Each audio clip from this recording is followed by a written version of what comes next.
দুশমন হতে পারে না।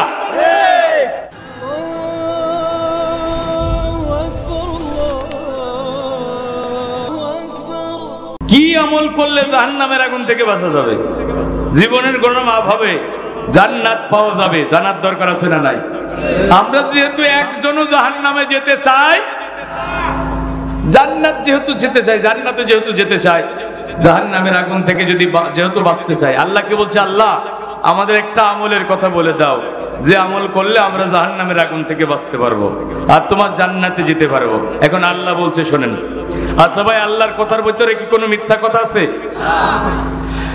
দুনিয়ার মানুষের কথা মিথ্যা হতে পারে, কিন্তু আল্লাহর কথার মধ্যে বিন্দু মাত্র মিথ্যা তো দূরে থাক, সন্দেহের অবকাশ নাই। ওয়াতাম্মাত কালিমাতু রাব্বিকা সিদকা, তোমার রবের কালাম পরিপূর্ণ হয়েছে সত্য দিয়ে। কিয়ামত পর্যন্ত গবেষণা করে করে আল্লাহর কোরআনের ভিতরে একটা মিথ্যা কথা বের করা যাবে না। নবীজি বলেছেন, মান ক্বালা বিহি সাদাকা, যারা কোরআন দিয়ে কথা বলে তারা দুনিয়ার সবচেয়ে সত্য কথা বলে।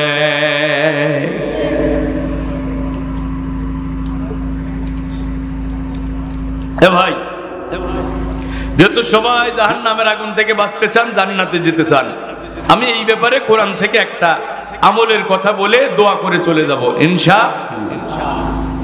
আল্লাহ বলছেন, ইয়া আইয়ুহাল্লাযীনা আমানু হাল আদুল্লুকুম আলা তিজারা, ও ঈমানদারেরা, তোমরা যারা ঈমান এনেছো, আমি কি তোমাদের একটা ব্যবসার কথা বলে দেব, একটা বাণিজ্যের কথা বলে দেব, যে ব্যবসা করলে, যে বাণিজ্য করলে তুনজিকুম মিন আযাবিন আলীম, যে ব্যবসা করলে, যে বাণিজ্য করলে জাহান্নামের কঠিন আযাব থেকে বাঁচা যাবে। কে বলেছে? জোরে বলেন। ভাইরা আমার, এই আয়াতের তাফসীর আমি শুনেছিলাম, আমি 2000 সাল না 1999 সালে ক্রিকেট খেলে বাড়ি ফিরতেছি, মাগরিবের আজান হলো, সালাত আদায় করার জন্য মসজিদে ঢুকলাম।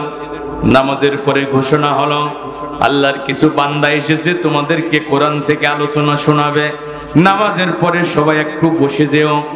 চিন্তা করলাম, কোরআন থেকে আলোচনা হবে, একটু শোনা দরকার। সালাত শেষ করে আলোচনা শোনার জন্য বসলাম।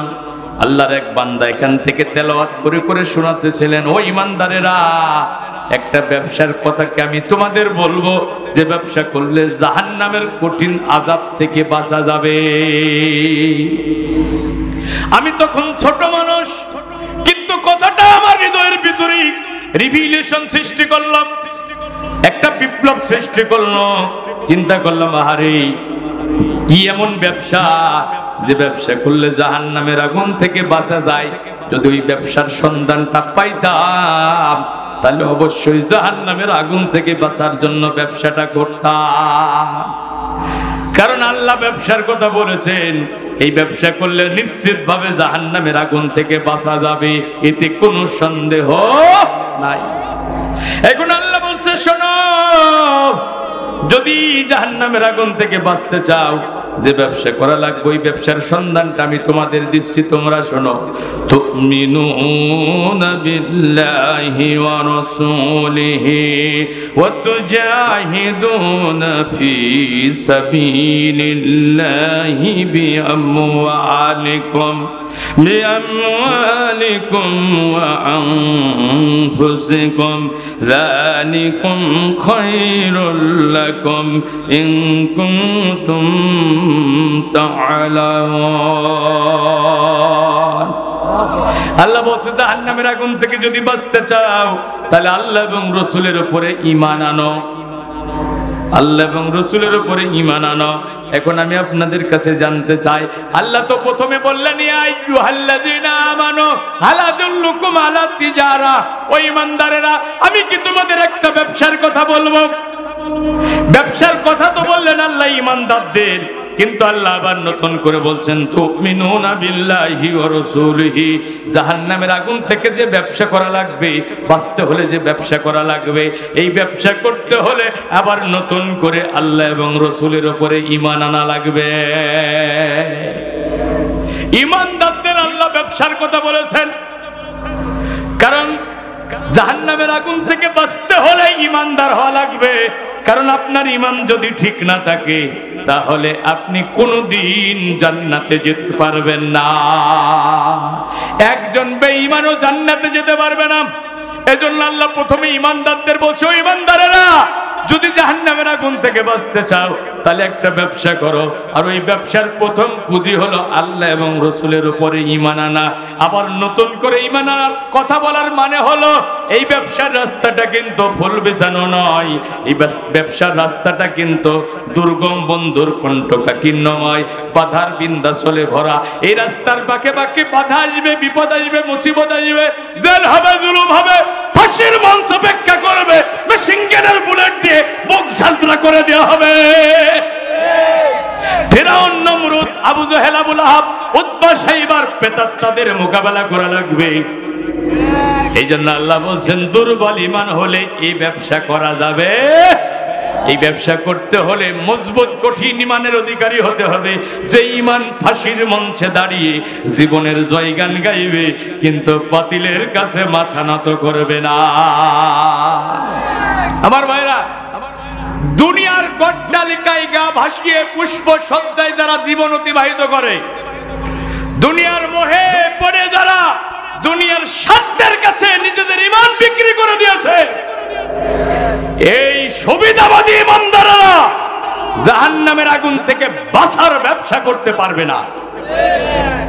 এই ব্যবসা কেবল তারাই করতে পারবে যারা দুনিয়ার এই ক্ষণস্থায়ী জীবনকে আখিরাতের অনন্তকালের জীবনের কাছে বিক্রি করে দিয়েছে। কথা বলেন না কেন ভাইরা আমার? আল্লাহ এটাই বলেছেন। দেখেন, ছাত্র জীবনে একটা গান শুনতাম, যার কাছে প্রিয় বেশি জীবন জগৎ, কি করে সে আল্লাহর প্রেমিক হবে, কি করে সে প্রতিদিন হেসে হেসে অমলিন দিন কায়েমের কাজে ব্যস্ত রবে। এটা ভাবতাম দুনিয়ার শিল্পীর কোন গান, কিন্তু কোরআন পড়তে পড়তে দেখলাম এটা দুনিয়ার কোন শিল্পীর গান না। এই গানের কথাগুলো আল্লাহ পাক রব্বুল আমিন আজ থেকে 1400 বছর আগে কোরআনের পাতায় রেকর্ড করে দিয়েছে। ফালিউকাতিল ফি সাবিলিল্লাহিল্লাযীনা ইয়াশরুনাল হায়াতাদ দুনিয়া বিল আখিরাহ। দুনিয়ার জীবনকে যারা আখিরাতের অনন্তকালের জীবনের কাছে বিক্রি করে দিয়েছে, তারাই কেবল আল্লাহর দ্বীনের জন্য সংগ্রাম করতে পারবে। জাহান্নামের আগুন থেকে বাঁচার ব্যবসা তারাই করতে পারবে যারা দুনিয়ার জীবনকে আখিরাতের কাছে বিক্রি করে দিয়েছে। আল্লাহ বলেন, ফালিউকাতিল ফি সাবিলিল্লাহি ফালিউকতাল আও ইয়াগলিব ফাসাউফা নুতিহি আজরুন আযীমা। এখন আল্লাহ দ্বীনের জন্য সংগ্রাম করতে করতে যদি তুমি মরে যাও অথবা যদি তুমি বিজয়ী হও, আমি আল্লাহ তোমাকে মহা পুরস্কার দিয়ে ধন্য করে দেব। একটু জোরে বলা যাবে কি সুবহানাল্লাহ? তাহলে জাহান্নামের আগুন থেকে বাঁচার জন্য যে ব্যবসার কথা আল্লাহ বলেছে, এটা সহজ না কঠিন? জোরে বলেন না কেন? এ যুবকেরা কথা বলতে হবে, এটা সহজ না কঠিন? এটা কঠিন ব্যবসা। দুনিয়া পূজারীরা, ভীরু কাপুরুষেরা, দুর্বল চিত্তের মানুষেরা এই ব্যবসা করতে পারবে না। কারণ ব্যবসার রাস্তা ফুল বিছানো নয়।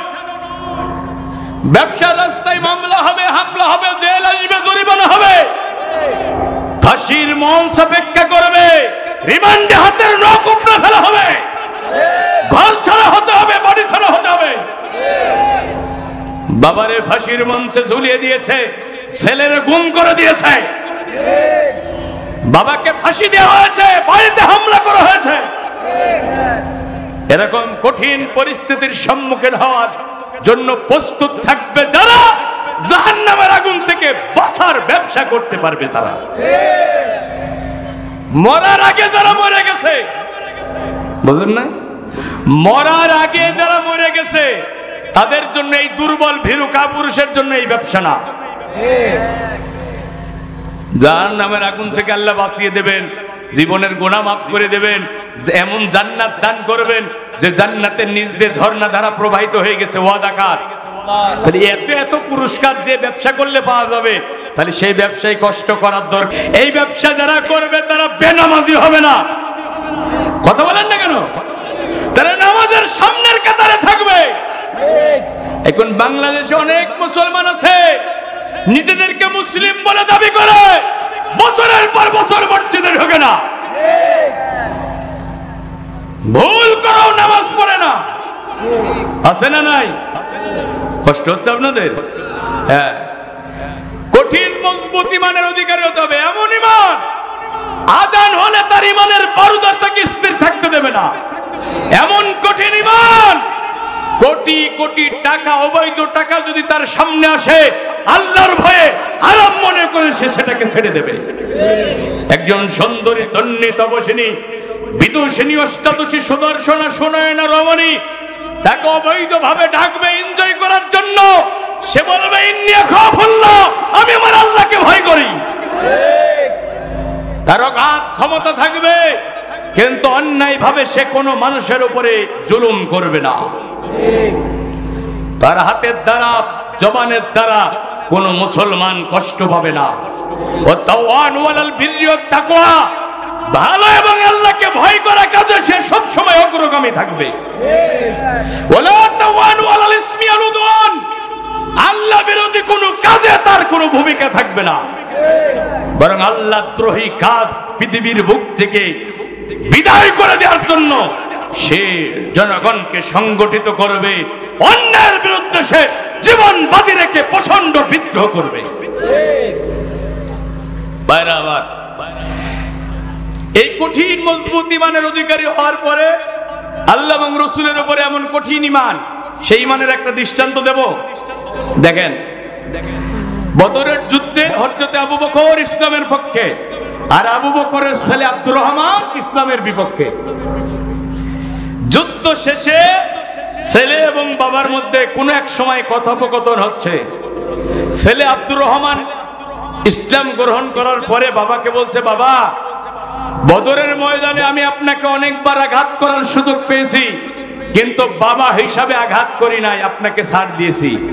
একথা শোনার সাথে সাথে হযরত আবু বকর সিংহ শাবকের ন্যায় গর্জন করে উঠলেন, বললেন, ছেলে, কলিজার টুকরা সন্তান আব্দুর রহমান, শোনো, বদরের ময়দানে তুমি আমাকে অনেকবার আঘাত করার সুযোগ পেয়েছো, কিন্তু বাবা হিসাবে ছাড় দিয়েছো। আল্লাহে রাব্বি কাবা, কাবার রবের কসম করে বলছি, বদরের ময়দানে একটাবার যদি আমি তোমাকে সামনে পেতাম, আবু বকরের তলোয়ারের প্রথম কাজটা শুরু হতো তোমাকে দিয়ে। ছেলে হিসাবে আমি তোমাকে ক্ষমা করতাম না, আমার তলোয়ারের আঘাতে তোমার ধড় থেকে মাথা বিচ্ছিন্ন করে ফেলতাম। আব্দুর রহমান বলছে, বাবা, আমি তোমার ওই ছেলে, আমি না তোমার ওই ছেলে। একটুখানি অসুখ হলে সারা রাত প্রদীপ হয়ে শিউরে বসে থেকেছ, নিজে না খেয়ে আমারে খাইয়েছ, হ্যাঁ, আমারে আদর করে চুমা দিয়েছ। অসুস্থ হলে সারা রাত প্রদীপ হয়ে শিউরে বসে থেকেছো, তুমি আমারে আঘাত করতে তোমার কি মায়া লাগতো না? আবু বকর বলে, শোনো ছেলে, বদরের ময়দানে আমি তোমাকে সন্তান হিসেবে মূল্যায়ন করতাম না। বদরের ময়দানে তুমি গিয়েছিলে কুফফারদের পক্ষে, আল্লাহর ইসলামকে পৃথিবী থেকে মিটিয়ে দেওয়ার জন্য, আর আমি আবু বকর গিয়েছিলাম মানব রচিত মতাদর্শের হুকরাসকে নস্যাৎ করে দিয়ে পৃথিবীর প্রতিটি মিনারে মিনারে আল্লাহর ইসলামের দীপশিখাকে প্রজ্বলিত করার জন্য। বদরের ময়দানে আমি তোমাকে মূল্যায়ন করতাম, তুমি আল্লাহর দুশমন, তুমি রাসূলের দুশমন, তুমি ইসলামের দুশমন, তুমি কোরআনের দুশমন, আল্লাহর দুশমন, রাসূলের দুশমন, কোরআনের দুশমনের সাথে আবু বকরের কোনো সম্পর্ক থাকতে পারে না। কি ঈমান, কি ঈমান! ইনস্তাহাব্বুল কুফরা আলাল ঈমান, তোমাদের পিতা এবং ভাই যদি ঈমান অপেক্ষা কুফরকে প্রাধান্য দেয়, তাদেরকে বন্ধু বানিও না। কে বলেছেন? আরে জোরে বলেন না কেন? বন্ধুরা আমার, যুবকেরা ভালো করে শোনো, কি ঈমান? আল্লাহ রাসূলের একজন যুবক সাহাবী রাসূলুল্লাহকে বলছেন, ইয়া রাসূলুল্লাহ, আপনার সাথে বদরের ময়দানে যাব, তলোয়ার দেন, অস্ত্র দেন।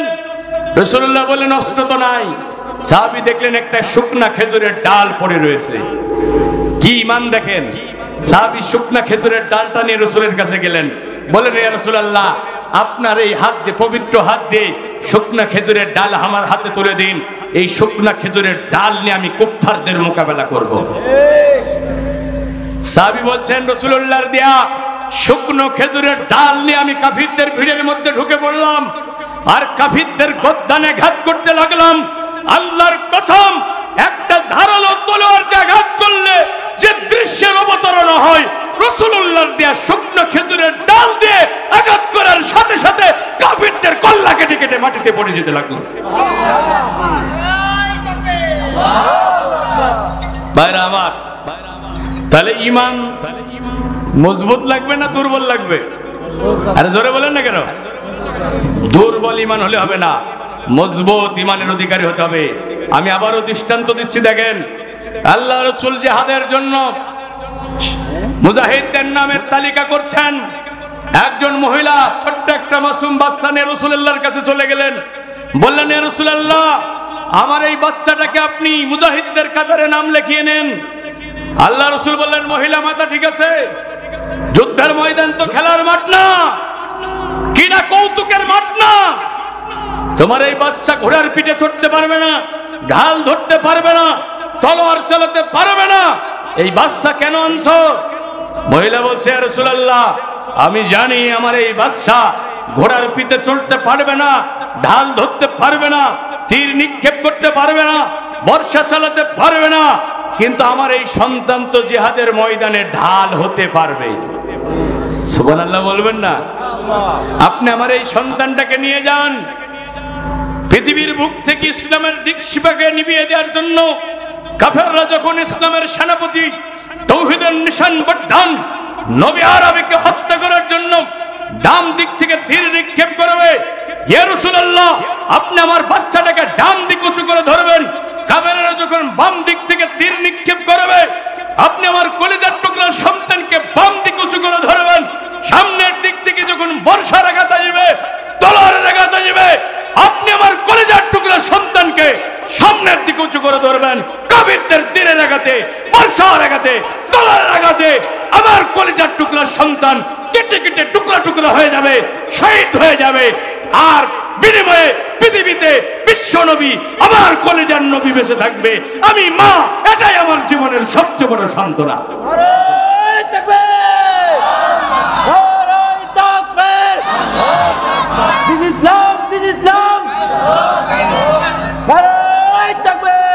তাহলে ভাইরা আমার, কষ্ট হচ্ছে আপনাদের? মুসলমানদের হারানো অতীত ঐতিহ্য ভুলে গেলে চলবে না। মুসলমানদের এই ঈমানের কাছে গোটা দুনিয়ার পরাশক্তি পরাজিত হয়েছে। আর আজকে আমাদের ঈমানি জজবা নষ্ট হয়ে যাওয়ার কারণে, আমাদের ঈমানের ভিতরে শিরক, কুফর, নেফাক আর দুনিয়ায় পূজা ঢোকার কারণে সারা দুনিয়ার মুসলমানের আজকে ফুটবলের মতো লাফি খাচ্ছে। আর আমার এই মহিলা যখন এই যে কথাটা গুলো বলল, ওখানে রোমানদের গোয়েন্দারা ছিল। তারা ফিরে গিয়ে বললেন, হে রোম সাম্রাজ্যের অধিপতি, মুসলমানদের বিরুদ্ধে যুদ্ধের দরকার নাই, আপনার লক্ষ লক্ষ সেনাবাহিনী তাদের সাথে মোকাবেলা করে পারবে না। তখন রোম সম্রাট বলল, কিসের ভয় দেখাচ্ছ? তাদের সৈন্য কি বেশি? কই না, তাদের সৈন্য বেশি না। তাদের শক্তি কি বেশি? কই শক্তিও বেশি না, রুটি খায়, জীর্ণ শীর্ণ দেহ। তাহলে কিসের ভয় দেখাও? সৈন্য আমার বেশি, অস্ত্র আমার বেশি, কিসের ভয় দেখাচ্ছ? হয় রোমের গোয়েন্দারা বলল, সম্রাট, আপনার সৈন্যদের কাছে দুনিয়ার নারী আর মদ যত বেশি প্রিয়, মুসলিম মুজাহিদদের কাছে আল্লাহর পথে জীবন দেয়া তার চেয়ে বেশি প্রিয়। সুবহানাল্লাহ বলবেন না? আমরা রাতের বেলা দেখেছি মুসলিম মুজাহিদদের শিবিরের কাছে গিয়ে দেখেছি মুসলিম মুজাহিদরা রাতের বেলা তাহাজ্জুদের নামাজে সিজদায় পড়ে আল্লাহর কাছে কেঁদেছে, আল্লাহ আগামীকাল যুদ্ধের ময়দান, জিহাদের ময়দান যেন আমাদের জীবনের শেষ দিন হয়।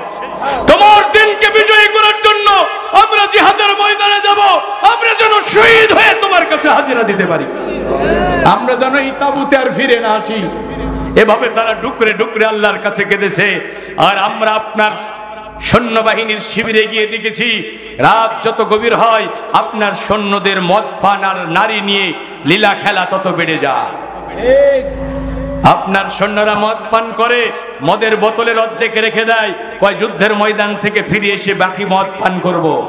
আর মুসলিম মুজাহিদরা আল্লাহর কাছে কেঁদে কেঁদে বলে, আল্লাহ আগামীকাল জিহাদের ময়দান যেন আমাদের জীবনের শেষ দিন হয়, আমরা যেন এই তাবুতে আর ফিরে না আসি। যুদ্ধের ময়দানকে যারা জীবনের শেষ দিন মনে করে জিহাদের ময়দানে ঝাঁপিয়ে পড়ে, তাদের মোকাবেলা করার মতো শক্তি দুনিয়াতে না। আজকে কোথায় সেই ঈমান? আজকে কোথায় সেই মুজাহিদ বাহিনী? কই বুঝেন তো দিনকাল খুব খারাপ। কথাবার্তা হিসাব করে বলতে হবে, আছে না নাই? আরে কথা বলেন, আছে না নাই? কয়রার মুসলমানেরা শোনেন, দিনকাল যদি এখন খারাপ যায়, নবী আলাইহিস সালামদের জামানায় কি দিনকাল ভালো ছিল? আপনি মুসা আলাইহিস সালামের জামানায় চলে যান, মুসা নবীর সময় কি দিনকাল ভালো ছিল? মুসা আলাইহিস সালাম পৃথিবীতে আসবে, ফিরাউন বলল আসতে দেয়া হবে না, চূড়ান্ত সিদ্ধান্ত নিল এক মুসাকে ঠেকাতে গিয়ে 1 বছরে 80,000 বনী ইসরায়েলের শিশুপুত্রকে মায়ের কোল থেকে কেড়ে নিয়ে ফিরাউনের গোষ্ঠী জমাই দিয়েছে। মুসা আলাইহিস সালাম দুনিয়াতে আসলেন, তাওহীদের দাওয়াত দিলেন, ফিরাউন বরদাস্ত করতে পারে নাই। মুসা আলাইহিস সালাম দাওয়াত দেওয়ার সাথে সাথে তলোয়ার বের করে মুসা আলাইহিস সালামকে হত্যা করার জন্য উদ্যত হয়েছে ফিরাউন। কোরআনে এই ঘটনা আছে না নাই? আমি একটা কথাও বানিয়ে বলছি না। কোরআনে আল্লাহ বলছেন, ওয়াকালা ফিরাউনু জারুনি আক্তুল মুসা, ফিরাউন বলল আমাকে ছেড়ে দাও, আমি মুসাকে হত্যা করব। ইন্নী আখাফু আইয়ুবাদদিলা দীনাকুম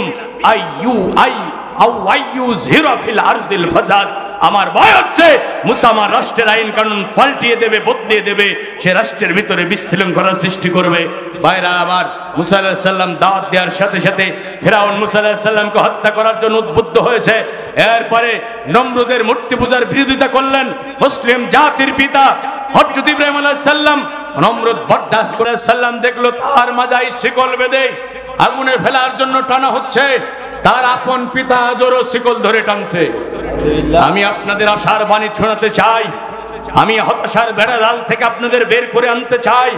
শোনো খায়রার মুসলমানেরা, ইব্রাহিম আলাইহিস সালাম তাওহীদের আওয়াজকে বুলন্দ করার জন্য নমরুদের বিশাল ক্ষমতার মুখে একাই দাঁড়িয়েছিল। তাকে আগুনে ফেলার জন্য ষড়যন্ত্র করা হয়েছে, কেউ তার পাশে ছিল না। আজকে তাওহীদের আওয়াজকে বুলন্দ করার জন্য, আল্লাহর জমিনে আল্লাহর কোরআনের রাজ কায়েমের জন্য বাংলার পদ্মা মেঘনা যমুনার বহমান সতার তীরে লক্ষ লক্ষ ইব্রাহিমের সন্তানেরা মাথা উঁচু করে দাঁড়িয়ে রয়েছে। কোরআনের জন্য, ইসলামের জন্য, আল্লাহর দ্বীনের বিজয়ের জন্য যদি প্রয়োজন হয় ইব্রাহিমের সন্তানেরা বুকের তপ্তলহ ঢেলে দেবে, শাহাদাতের নজরানা পেশ করবে। গোটা বাংলার মাটি রক্ত সাগরে পরিণত হবে। কোরআনের আইন প্রতিষ্ঠিত না হওয়া পর্যন্ত, ইসলামী খেলাফত প্রতিষ্ঠিত না হওয়া পর্যন্ত 1 ইঞ্চি জমিন বাতিলের কাছে ছেড়ে দেওয়া হবে না। রাজি আছো কারা কারা? হাত তোলে, আল্লাহকে দেখে দাও।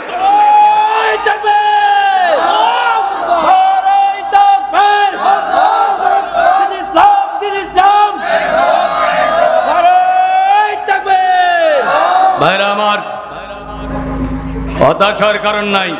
হাতি মরলেও লাখ টাকা, বাঁচলেও লাখ টাকা। আমরা যারা জাহান্নামের আগুন থেকে বাঁচার জন্য আল্লাহ এবং রাসূলের উপরে ঈমান এনে জানমালের কুরবানি করে সংগ্রাম করছি, আমাদের হারানোর কিছুই নাই। মরলে শহীদ, বাঁচলে গাজী, উভয় অবস্থায় আল্লাহ রাজি। কি সুন্দর কথা! কোরআনের জন্য মরলে শহীদ, বাঁচলে গাজী, উভয় অবস্থায় আল্লাহ রাজি। হে ভাই, আপনাদের এলাকায় পীর সাহেব আছে না? পীর আছে, ওলিয়া উলিয়া আছে, দরবেশ আছে, আমাদের দেশে আছে না?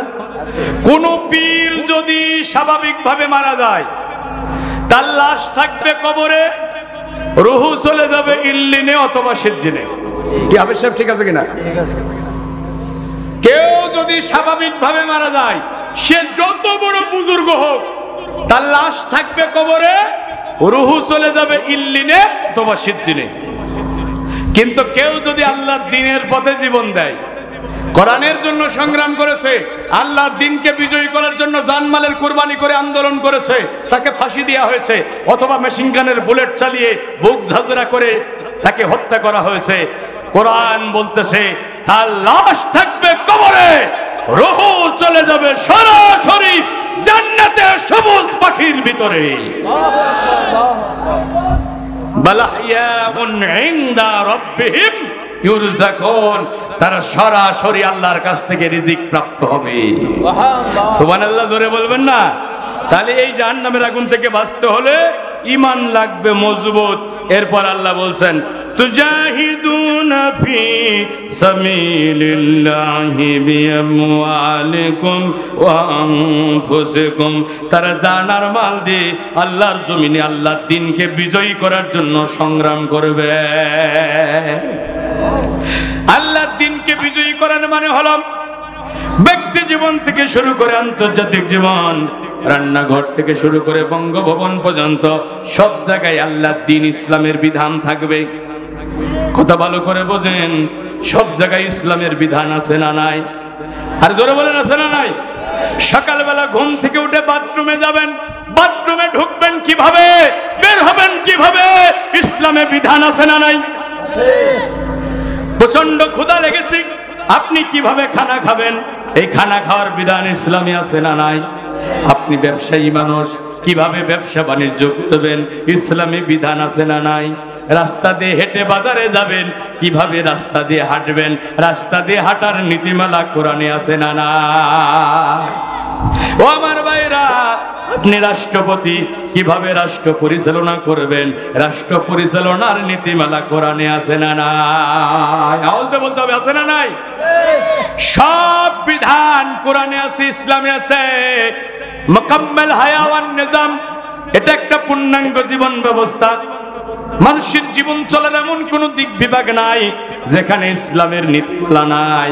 সব জায়গায় ইসলামের বিধান প্রতিষ্ঠার জন্য জান এবং মাল দিয়ে চেষ্টা করতে হবে জাহান্নামের আগুন থেকে বাঁচার জন্য।